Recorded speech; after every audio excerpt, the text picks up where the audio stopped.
Hi friends, welcome back to my channel. അപ്പം my baby Kalyani അതാണ് ഇപ്പോൾ സോഷ്യൽ മീഡിയയിൽ ഏറ്റവും അധികം വൈറലായിക്കൊണ്ട് പോകുന്ന ഒരു വിഷയമാണ്. എന്താണ് കാര്യം എന്ന് ചോദിച്ചാൽ, പുള്ളിക്കാരത്തി ഒരു ക്ലിനിക്കിൽ പോകുന്നു.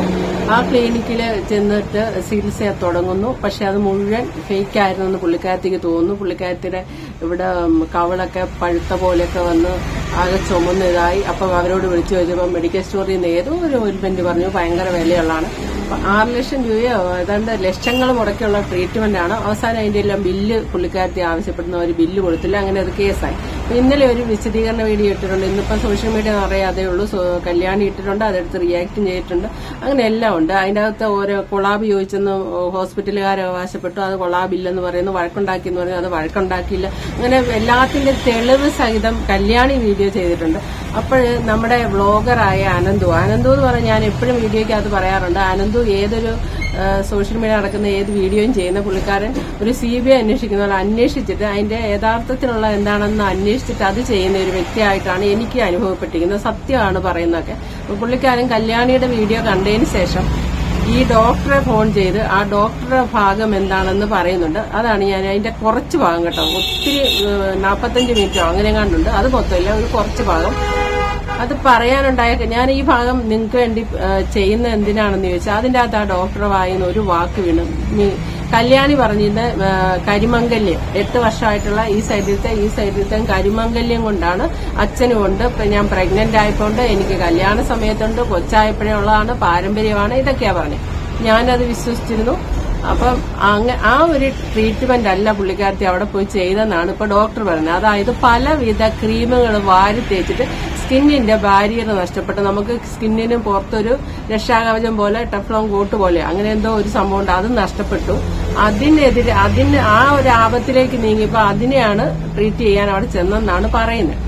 അപ്പം നമ്മൾ ഇതിൽ നിന്ന് എന്ത് മനസ്സിലാക്കണം?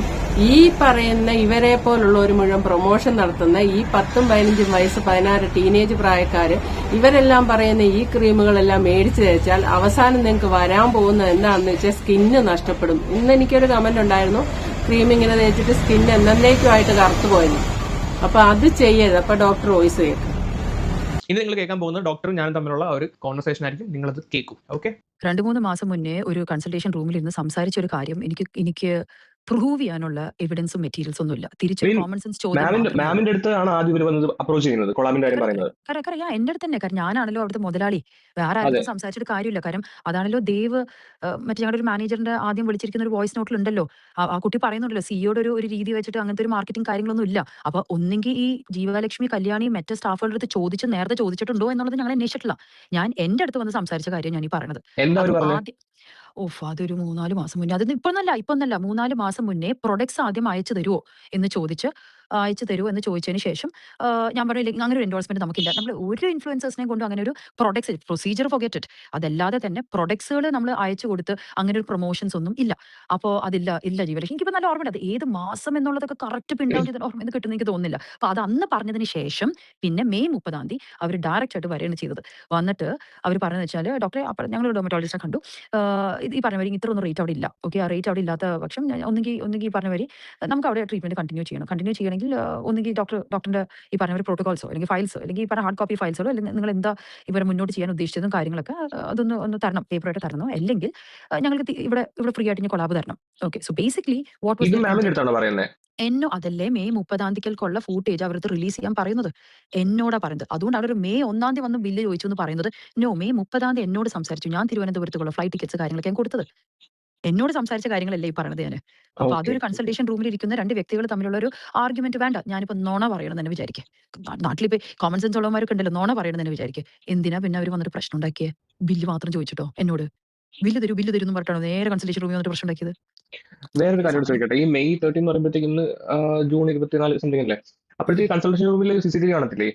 കൺസൾട്ടേഷൻ റൂമിൽ അല്ലെങ്കിൽ CCTV ഉണ്ട്. കൺസൾട്ടേഷൻ റൂമിൽ CCTV ഞങ്ങൾ കട്ട് ചെയ്ത് വെച്ചേക്കുക. കാരണം കൺസൾട്ടേഷൻ റൂമിലുള്ള ഒറ്റ CCTVസും നമ്മൾ ഒരു ക്ലിനിക്സിലും വർക്ക് ചെയ്യിപ്പിക്കാത്ത എന്താ വെച്ചാൽ, ഈ ക്ലിനിക്കൊക്കെ പ്ലാൻ ചെയ്ത സമയത്ത് നമ്മുടെ എഞ്ചിനീയർ അവിടെ വെച്ചു പ്രൊസീജിയർ റൂംസിൽ മാത്രം വെച്ചപ്പോൾ നമ്മൾ കൊടുത്തിരിക്കുന്ന ആദ്യത്തെ ഇൻസ്ട്രക്ഷൻസ് പ്രൊസീജിയർ റൂംസിൽ ഒന്നും CCTV പാടില്ല എന്നുള്ള നമ്മുടെ ആർക്കിടെക്റ്റിന്റെ കൊടുത്തപ്പോൾ അയാൾ കൊണ്ട് കൺസൾട്ടേഷൻ റൂമിൽ വെച്ചിട്ടുണ്ടായിരുന്നു. കൺസൾട്ടേഷൻ റൂമിൽ വെച്ചപ്പോൾ ഞങ്ങൾ ക്യാമറ കട്ട് ഓഫ് ചെയ്തതിനുള്ള ഉത്തരം ഇതാണ്. ഒരാൾ വന്ന് കൺസൾട്ടേഷൻ റൂമിൽ എനിക്ക് വന്ന് അവർ ബോഡിയിലത്തെ പാർട്സ് ഒക്കെ മറ്റേ മാർക്കുകളൊക്കെ കാണിച്ചു തരുമ്പോൾ അത് ക്യാമറയിൽ പതിയാൻ പാടുമോ? ഇല്ലല്ലോ.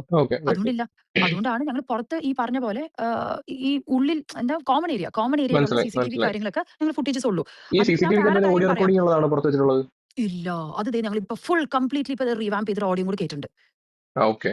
പിന്നെ ഈ ഇതിപ്പോ രണ്ടാമത്തെ ഞങ്ങൾക്ക് ഇപ്പൊ ഇത്രയും കാലയളവിൽ നമ്മൾ ബിസിനസ് ചെയ്തിട്ട് നമുക്ക് ഇന്നേ വരെ ഇങ്ങനൊരു വിഷയം ഉണ്ടായിട്ടില്ല.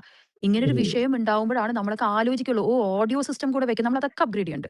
കാരണം നമുക്ക് ഓരോ പ്രശ്നങ്ങൾ വരുമ്പോഴല്ലേ ബിസിനസ്സിൽ മനസ്സിലാവുക. ഇതും കൂടെ അതെ, വെക്കണം. അതെ. ആരെങ്കിലും സ്വപ്നത്തിൽ കൂടെ വിചാരിച്ചിട്ടുണ്ടോ? ഒരാൾ വന്ന് കൊളാബ് ചോദിച്ചു. അവർക്ക് മുന്നോട്ട് കാര്യങ്ങൾക്ക് ഫ്രീ ആയിട്ട് കിട്ടണം. ഇല്ലെങ്കിൽ നമ്മുടെ ഈ ഹാർഡ് കോപ്പി വേണമെന്നുള്ള പറഞ്ഞതിന്റെ പേരിൽ ഒരു ഇൻസ്റ്റാഗ്രാമിൽ ഇടുന്നുള്ളത് ആ കുട്ടിക്ക് എന്താ വല്ല മുഖത്ത് ഞങ്ങൾ പൊള്ളൽ വരുത്തിയിട്ടുണ്ടോ? അപ്പൊ അല്ല, അങ്ങനെ അതാ സ്കിന്നിൽ ഞാൻ ചോദിക്കാൻ വന്നത്. ഈ അവരിപ്പോ പറയുന്നത് പാരമ്പര്യമായിട്ട് ഒരു കറുത്ത പാട് വന്നിട്ടുണ്ടായിരുന്നു. പക്ഷേ മാമും അത് മറ്റേ സ്റ്റാഫ് കുട്ടിയും പറയുന്നത് സ്റ്റെറോയിഡ് യൂസ് ചെയ്തിട്ടാണ് അവർക്കത് പറ്റിയത്. അതിന്റെ ഒരു സംഭവം എന്താ? ഈ 8 കൊല്ലം ഞാൻ കണ്ടു ആ വീഡിയോ. 8 കൊല്ലന്നോ പാരമ്പര്യമായിട്ട് ഉള്ളൊരു പാട്. ഓക്കെ. ആ പാട് 8 കൊല്ലമായിട്ടാണ് ആള് ആദ്യം ഇട്ടിരിക്കുന്ന വീഡിയോ എന്താണ്? എനിക്കൊരു മുഖത്തൊരു പാട് വന്നപ്പോൾ ഞാനൊരു ഡെർമറ്റോളജിസ്റ്റിന്റെ അടുത്ത് പോയിട്ട് കാണിക്കാൻ നോക്കി. അപ്പൊ ഈ 8 കൊല്ലമായിട്ട് ഒരു ഡെർമറ്റോളജിസ്റ്റിനെ പോയി കാണിച്ചിട്ടില്ലേ? അത് ആ സ്റ്റിറോയിഡ് ക്രീമിന്റെ എന്താണ് ആ സ്റ്റിറോയിഡ് ക്രീം ഉപയോഗിച്ചെന്നും എത്ര നാളത് ഉപയോഗിച്ചു എന്നുള്ളത് കൃത്യം കണക്ക് നമ്മുടെ മെഡിക്കൽ ഹിസ്റ്ററിയിലുണ്ട്. വേറെയും കുറെ മെഡിക്കൽ കാര്യങ്ങളുണ്ട്, ഹിസ്റ്ററീസ് ഉണ്ട്. അപ്പം ഇതിപ്പോ ഈ നടക്കുന്നത് പാട് വന്നത് ഈ പറയുന്ന പാരമ്പര്യമായിട്ടുള്ളതല്ല. ഈ സ്റ്റെറോയിഡ് യൂസ് ചെയ്തതിന് ശേഷം വന്നതാണ്. അല്ലല്ലല്ലല്ല. ആ കുട്ടിയെ 2 കാര്യം ഇവിടെ കാണിക്കുന്നത്. ഒന്ന്, ആള് അച്ഛന്റെ പാട് എന്ന് വന്ന് പറഞ്ഞിരിക്കുന്ന ഒരു കാര്യം മൂപ്പര് ഈ സൈഡിലുള്ള ഒരു മെലാസ്മ എന്ന് പറഞ്ഞ നമ്മളൊരു പിഗ്മെന്റേഷൻ വന്ന കാര്യം ഒന്ന്. അതാണ് ഇപ്പൊ ആള് പറഞ്ഞുകൊണ്ടിരിക്കുന്നത് 8 മാസം 8 അതിനല്ല ഇവിടെ ചികിത്സയ്ക്ക് വന്നത്. ഓക്കെ. മൊത്തമായിട്ടുള്ള ഒരു സ്കിന്നിന്റെ ഒരു വേറൊരു ഒരു മൊത്തം സ്കിൻ ബാരിയർ അത് ഞങ്ങളുടെ മാനേജറും പറഞ്ഞല്ലോ അതിന്. അത് സ്കിൻ മനസ്സിലായി. ബാരിയർ എന്ന് വെച്ചാൽ ബാരിയർ എന്ന് പറഞ്ഞാൽ മുഖത്തുള്ളൊരു പാത്രത്തിന് ടെഫ്ലോൺ കോട്ടിംഗ് പോലെ നമുക്കൊരു പ്രതിരോധ ശക്തി തരുന്ന ഒരു കോട്ടിംഗ് ഉണ്ട് സ്കിന്നിന്. അത് പോയി. അതുകൊണ്ടാണ് എന്ത് തേക്കുമ്പോഴും ആൾക്ക് റിയാക്ഷൻ വരുന്നത്. അത് കുറേ പ്രൊഡക്ട്സ് ഉപയോഗിച്ചാൽ മിക്ക ആൾക്കാർക്ക് അത് പ്രശ്നം വരാറുണ്ട്. നമ്മുടെ ക്ലിനിക്കിലാണെങ്കിലും ഈ ചെറിയ കുട്ടികൾ ഈ കൊറിയൻ പ്രൊഡക്ട്സുകളൊക്കെ കുറേ പ്രൊഡക്ട്സ് ഉപയോഗിച്ച് വരുമ്പോൾ ആ ബുദ്ധിമുട്ടുണ്ടാവാറുണ്ട്. ഈ 20 വയസ്സിന് താഴെയും 20 വയസ്സ് ഏർലി 20s ഉള്ള ആൾക്കാരുടെ അടുത്ത് ഞങ്ങൾ പറയുന്നതാണ് പ്രൊഡക്ട്സ് ആണ് നിർത്തിയാൽ മതി. അപ്പോൾ സെൽഫായിട്ട് സ്കിന്ന് റിപ്പയർ ചെയ്യും. ജീവലക്ഷ്മിക്ക് 20 വയസ്സല്ല 18 വയസ്സല്ലല്ലോ. ആ 18 വയസ്സല്ലാത്തത് കൊണ്ട് ആ സ്കിന്നിനെ സെൽഫ് റിപ്പയർ ചെയ്യിപ്പിക്കാനുള്ള ഒരു സമയം ഇല്ലെങ്കിൽ അതിന്റെ ഉള്ളിൽ നിന്നുള്ള ഒരു റിപ്പയറിംഗ് ക്വാളിറ്റി ചിലപ്പോൾ ഉണ്ടാവില്ല. അതുകൊണ്ടാണ് ഞങ്ങൾ ഗ്ലൂട്ടത്താൻ ഇൻഫ്യൂസ് ചെയ്യുന്നത്. എന്നാൽ ഞാൻ ഒരു കാര്യം ഈ 8 മാസത്തിലെ നിങ്ങൾ അറിഞ്ഞിരിക്കാൻ വേണ്ടി പറയുന്നതാ. 8 മാസത്തിൽ ഒരൊറ്റ പ്രൊസീജിയർ ഞങ്ങൾ മുഖത്തിന് മേലെ ചെയ്തിട്ടുള്ളൂ. ബാക്കിയെല്ലാം ഇന്റേണലി നമ്മൾ കറക്റ്റ് ചെയ്യിപ്പിക്കാൻ നോക്കണം സ്കിന്ന്. ആ ഒരൊറ്റ ബാക്കി എല്ലാ കോസ്മെറ്റോളജി ക്ലിനിക്സിനൊന്നും നിങ്ങൾക്ക് അറിയാത്തതുകൊണ്ടാണ്. മനസ്സിലായി. എന്തുമാതിരി പ്രൊസീജിയർ ചെയ്തിട്ടുണ്ടായിരിക്കും. ഈ മെഡിക്കൽ റിപ്പോർട്ട്സ് എല്ലാം ഇതിന്റെ ഇരിപ്പുണ്ടോ? ഈ പറയുന്ന കാര്യങ്ങളൊക്കെ സാധൂകരിക്കുന്ന തരത്തിലുള്ള? എല്ലാം ഉണ്ട്. എന്താണ് ആ കുട്ടി ചെയ്തിരിക്കുന്നത്? കുട്ടി വേറൊരു ശുദ്ധ നുണ പറഞ്ഞിരിക്കുന്ന കാര്യം എന്താ? ഈ സ്കിന്നിന്റെ ട്രീറ്റ്മെന്റ് മാത്രമേ ഞാൻ ചെയ്തിട്ടുള്ളൂ എന്നുള്ളതല്ലേ? അതെ, അത് അതെ. അത് ഞാൻ ആലോചിക്കണേ എന്തുമാതിരി വിഡ്ഢിയായിരിക്കണം അതങ്ങനെ പറയണമെങ്കിൽ. കാരണം സ്കിന്നിന്റെ ട്രീറ്റ്മെന്റ് അല്ലാതെ വേറെ ഡിപ്പാർട്ട്മെന്റിന്റെ കാര്യങ്ങളൊക്കെ കുറച്ച് ചെയ്തിട്ടുണ്ട്. ആ ചെയ്ത കാര്യത്തിന്റെ ഒക്കെ മെഡിക്കൽ റെക്കോർഡ്സ് ഞങ്ങളുടെ കയ്യിലുണ്ടല്ലോ. അതിന്റെ എല്ലാത്തിനും ബില്ലുണ്ടല്ലോ. നിങ്ങൾക്കിപ്പോ ഒരു വേണ്ട ഉദാഹരണം ഞാൻ പറയണം. മുഖത്തൊരു പാട് വന്ന് മാറ്റാൻ വന്ന ഒരാള്. ഓക്കെ. ഇത് ഹൈപ്പോത്തറ്റിക്കലി മനസ്സിലാക്കും. ഇപ്പൊ നിങ്ങൾ അനന്ത് വന്നിട്ട് മുഖത്തൊരു പാടുണ്ടെന്ന് പറഞ്ഞു വന്നു. ആ പാട് ഉം, ഉം. എന്തുകൊണ്ടാണ് സംഭവിച്ചതെന്ന് പറഞ്ഞു തരേണ്ട ഒരാളാണ് ഞാൻ. അതിനൊരു ട്രീറ്റ്മെന്റും എന്താണെന്നുള്ളത് മുന്നോട്ട് പറയണം. പക്ഷെ പരസ്യം പോലെ പിറ്റേ ദിവസത്തെ ശരിയാവില്ലല്ലോ. ശരിയാവില്ല. അപ്പൊ ഒരു 3, 4 മാസം കഴിയുമ്പോൾ അതുകൊണ്ട് ശരിയാവും. ഈ 4 മാസത്തിനുള്ളിൽ ശരിയായിട്ടില്ലെങ്കിൽ അവർക്ക് ഒച്ചുണ്ടാക്കാം. കറക്റ്റ്. ഇല്ലെങ്കിൽ അവർക്ക് ഞങ്ങളുടെ അടുത്ത് നിർത്തിപ്പോവാം.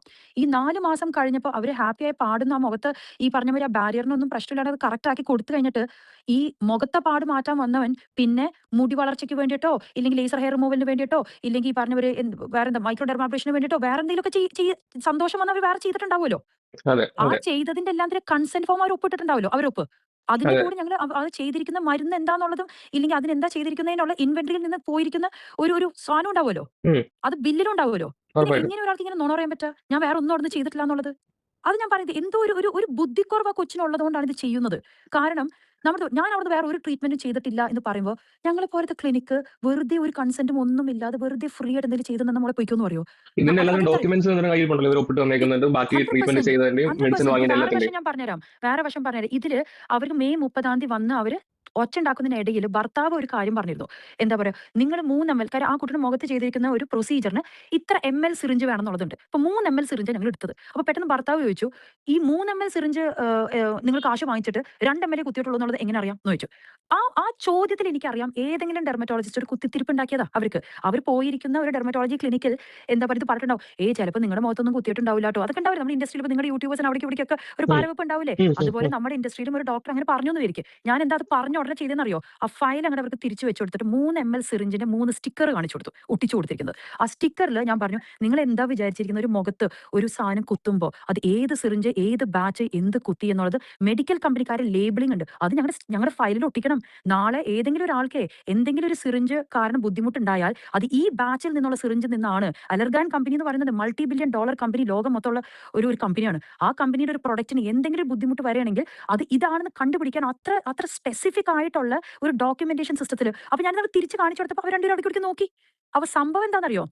ഇത് കൊളാബിൽ ഇപ്പൊ എല്ലാവരും ഇപ്പൊ യൂട്യൂബിൽ പറഞ്ഞ് കൊളാബ് ചോദിച്ചിട്ട് കിട്ടിയില്ല, കൊളാബ് ചോദിച്ചിട്ട് കിട്ടിയില്ല എന്നുള്ളത്. ഇതിന് വേറൊരു വിഷയം എന്താന്ന് വെച്ചാൽ ആ ഡെർമറ്റോളജിസ്റ്റ് ഇവരൊന്ന് കുത്തി ഇളക്കി വിട്ടപ്പോ അവർക്ക് പെട്ടെന്ന് തോന്നി, ആഹാ ഇത് ഇത്രയും വിലയൊന്നും ഇല്ല, ഇവർ നമ്മളെ പറ്റിക്കുന്നുണ്ടോ, ആ ഒരു ചിന്തയിൽ വന്നിട്ട് അവർ വന്നിട്ട് ഞങ്ങൾക്ക് ഇത് ഇവിടുന്ന് വേണ്ട, ഇനി ബാക്കിയുള്ളതാണെങ്കിൽ ഞങ്ങൾക്ക് ഫ്രീ ആയിട്ട് തരണം, അല്ലെങ്കിൽ ഞങ്ങൾ നിങ്ങളുടെ ഡോക്യുമെന്റ്സ് അല്ലെങ്കിൽ നിങ്ങളുടെ പ്രോട്ടോകോൾസ് ഞങ്ങൾ അപ്പുറത്ത് പോയിട്ട് ചെയ്യട്ടെ. ഇതെപ്പോഴാ പറയുന്നത് ഈ കാര്യം? ഇതൊക്കെ മെയ് 30-ാം തീയതി എന്നോട് ഇല്ലെങ്കിൽ എന്താ അറിയോ, ഏറ്റവും ഞാൻ പറയും, എനിക്ക് സമയം ഉണ്ടായിരുന്നെങ്കിൽ ഞാനും ഈ ഒരു കാര്യത്തിന് ഞാനും ഇത് പറഞ്ഞ് ഓരോന്ന് തെളിയിപ്പിക്കായിരുന്നു. എന്ന് വെച്ചാൽ, ഒന്ന്, ജീവലക്ഷ്മി അല്ലേ ഇത് ആദ്യം ഇട്ടത്, അതിനുള്ളൊരു എവിഡൻസ് ഞങ്ങൾ ആദ്യം കൊടുത്തു. രണ്ടാമതൊരു വീഡിയോ വന്നു, അതിന് CCTV ഫുട്ടേജ് കൊടുത്തു അല്ലേ. ഇനി ഒരു കാര്യം ചെയ്യുക, ആ ബില്ല് കിട്ടിയിട്ടില്ല എന്നല്ലോ പറഞ്ഞത്. ഒരൊറ്റ കാര്യം, ജീവലക്ഷ്മി ചെയ്തിരിക്കുന്ന എല്ലാ പ്രൊസീജിയറും GPയിൽ നടത്തിയിരിക്കുന്ന എല്ലാ എമൗണ്ടും പുറത്തൊരു സപ്പോർട്ടിങ് അപ്പൊ മൂപ്പർ എന്താ ചെയ്തിരിക്കുന്നതെന്നും അതിന്റെ ഉള്ള എമൗണ്ട്, അപ്പൊ എന്താ ഞങ്ങൾ സേഫായി. കാരണം ഞങ്ങൾ ആദ്യമായിട്ട് ബില്ല് പ്രൊഡ്യൂസ് ചെയ്ത് കഴിഞ്ഞാൽ ആ കുട്ടിക്ക് സുഖമായിട്ട് ഞങ്ങൾ defamation case, patient privacy policy പലതും പറഞ്ഞ് ഞങ്ങളുടെ മേത്ത് കേസ് വരാം. ഇന്ന് രാവിലെ പോലീസ് സ്റ്റേഷനിലേക്ക് കോൾ വന്നതും അതാണ്. ദയവ് ചെയ്ത് ഈ കൂടുതൽ എവിഡൻസസ് കൊടുക്കല്ലേ. ഡോക്ടർ ഇന്റർവ്യൂ കൊടുക്കുന്നതിനൊന്നും കുഴപ്പം, നിങ്ങളുടെ ബ്രാൻഡിനെ ബാധിക്കുള്ളൂ. എവിഡൻസ് കൊടുക്കല്ലേ, ഇത് കോടതിയിലായി ആയിക്കോട്ടെ, ഒരു ബുദ്ധിമുട്ടില്ല. അത് ഞാൻ പറഞ്ഞത്, യു ഇൻസ്റ്റിഗേറ്റ് ഹെർ, നിങ്ങൾ പറയും, അവിടുത്തെ പറയും, നിങ്ങൾ ഇട് എന്ന് പറഞ്ഞു കഴിഞ്ഞാൽ എനിക്ക് ലീഗൽ നോട്ടീസ് പറയാം. ഹലോ, ഞങ്ങളുടെ സോഷ്യൽ മീഡിയയിൽ ഞങ്ങൾ ബുദ്ധിമുട്ടിച്ചിട്ടുണ്ട്, അതിനുള്ള ഉത്തരം ഞങ്ങൾക്ക് സോഷ്യൽ മീഡിയ തന്നെ ഇട്ടേ പറ്റൂ എന്നുള്ളത് പറയാം. കുറച്ച് നേരത്തെ വോയിസ് ഞാൻ ഇട്ടിട്ടുള്ളൂ, അത് 45 മിനിറ്റ് ഉണ്ട്. അത് അവരുടെ കാര്യങ്ങളാണ്. നമുക്ക് മെയിനായിട്ട് അറിയേണ്ട ഒരു കാര്യമാണ്, ഡോക്ടറെ സംസാരത്തിന്റെ ഇടയ്ക്ക് നിന്ന് നമുക്ക് മനസ്സിലാക്കാവുന്ന കാര്യം, നമ്മുടെ വീടുകളിലെ പെൺകുട്ടികൾ സൗന്ദര്യത്തിന്റെ പുറകെ ടീനേജ് കല്യാണം കണ്ണാടിയെ സ്നേഹിച്ച് നടക്കുന്ന പായുമാണ് ചെയ്യുന്നത്. ബ്രൈറ്റനിങ് എന്നും പറഞ്ഞ ഒറ്റ എഴുതുകളും, ആ പാട് പോവും, ആ കാര പോവും, ഒക്കുരു പോവും, ഇത് പോവും, അത് പോവും എന്ന് പറഞ്ഞ് എല്ലാം പ്രൊമോഷനാണ്. ഇന്നൊരു ദിവസം ഒരു ക്രീം ഇവർ പ്രൊമോട്ട് ചെയ്താൽ നാളെ വേറൊന്നും. അപ്പൊ ഇവര് പിന്നെ നാളെ അതിലോട്ട് പോകും. പൈസയുള്ളവർ ഇതെല്ലാം വാരിക്കൂട്ടും, കുറെയെല്ലാം ചെയ്തു. അവസാനം നിങ്ങളെല്ലാം സ്കിൻ ഒരുമാതിരി പൊള്ളിയ പോലെ ആയിപ്പോവും. ഇതുപോലത്തെ പ്രൊമോഷൻ കണ്ടിട്ട് ഇവര് പറയുന്നത് എന്താണ്, ഏറ്റവും വിശ്വാസമായിട്ട് എടുക്കാൻ വേണ്ടി പറയുന്നത്. നിങ്ങളിതങ്ങ് വെളുത്തിട്ട് പാറുന്നൊന്നും ഞാൻ പറയുന്നില്ല. നമ്മുടെ ഇപ്പോൾ ഉള്ള നിറത്തിനെക്കാട്ടും ഒരു ഷെയ്ഡ്, ഒരു ശകലം കൂടെ ഒന്ന് മാറ്റം വരുത്തുമെന്ന് ഞാൻ പറയുന്നുള്ളൂ. ഇതൊക്കെ വിശ്വാസത്തിൽ എടുപ്പിക്കാൻ വേണ്ടി പറയുന്ന, അവർക്ക് പണത്തിനപ്പുറം അവർക്ക് ആർക്കും യാതൊരു വ്യത്യസ്തമില്ല, ഒന്നുമില്ല. കുഞ്ഞു മക്കൾ ഇത് മേടിച്ച് തേച്ച്, അതും നമ്മൾ പിള്ളേരെ വളർത്തുന്ന ഏറ്റവും നല്ല ആഹാരം കൊടുത്ത് സ്കിന്നിനൊക്കെ ഏറ്റവും നല്ലതൊക്കെ തേച്ച് വളർത്തിക്കൊണ്ട് നമ്മൾ വരും. 10-16 വയസ്സാകുമ്പോഴത്തേന് പിള്ളേർ നമ്മുടെ പിടിയിലൊന്നും നിൽക്കുകയല്ല, നേരെ ഇവരുടെയൊക്കെ പരസ്യത്തിൽ വിശ്വസിച്ച് കാണുന്ന എല്ലാം ആസിഡ് കലർന്ന് എല്ലാ സാധനവും മേടിച്ചങ്ങ് തേക്കുക ചെയ്യുന്നത്. സ്കിന്നും പോയി, ഭംഗിയും പോയി, അങ്ങനെ അങ്ങ് തീരുകയും ചെയ്യും. അവസാനം ഇതിന് മറുകൃതിയൊന്നും ഇല്ല സത്യത്തിൽ. അപ്പം കല്യാണിക്ക് നിറക്കുറവ് ഉണ്ടായിരുന്നെന്ന് കല്യാണിയുടെ ക്ലാസ്സിൽ പിടിച്ച പിള്ളേരൊക്കെ ഇട്ടിരിക്കുന്ന കമന്റ് ചെയ്യാൻ കണ്ടു. അതിൽ നിന്ന് നിറത്തിന്റെയാണ് കല്യാണിയുടെ പ്രശ്നം. നിറം ഉണ്ടാകാൻ വേണ്ടി കല്യാണി എല്ലാം വാരി തേച്ച് മുഖം കളഞ്ഞു. അതിനുശേഷം ഉണ്ടായ അതിന്റെ എഫക്റ്റ്, മുഖത്ത് വന്ന കുഴപ്പങ്ങൾ പരിഹരിക്കാനാണ് ഈ ഹോസ്പിറ്റലിൽ പോയെന്നാണ് ആ ഡോക്ടർ പറയുന്നത്. ഇതൊക്കെ നമുക്ക് സോഷ്യൽ മീഡിയയിൽ അറിയത്തുള്ളൂ. ഇത് ആരുടെ ഭാഗത്താണ് 100% സത്യം എന്നൊന്നും നമുക്കറിയത്തില്ല. അപ്പോൾ okay, thank you for watching. അടുത്ത വീഡിയോ കാണാം.